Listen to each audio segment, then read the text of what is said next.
பல பேர் பல இடங்களில் மரக்கிளையை கோடாலியால் வெட்டினான் என்று எழுதுகின்றனர். இவ்வாறு எழுதுவது சரியா? இதில் கோடாலி என்ற சொல் இடம்பெற்றுள்ளதே, இது சரிதானா? அல்லது கோடரி என்பதுதான் சரியா? கோடரி என்பதுதான் சரி. ஏன் என்பதை தெரிந்து கொள்வோம். மரக்கிளையை வெட்ட பயன்படும் ஒரு சாதனம்தான் கோடரி. கோடு என்றால் கிளை என்பது பொருள்.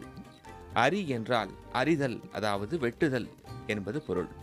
கிளையை வெட்ட பயன்படும் ஒரு கருவி என்பதன் அடிப்படையில் இந்த இரண்டு சொற்களையும் இணைத்து கோடரி என்ற சொல் உருவாக்கப்பட்டது. இதுவே காலப்போக்கில் கோடாலி என்று மருவி நிலைத்துவிட்டது. ஆயினும் கோடாலி என்ற சொல் தவறு, கோடரி என்ற சொல்லே சரி. இனி கோடாலி என்று எழுதாமல் கோடரி என்றே தவறின்றி திருத்தமாக எழுதுவோம்.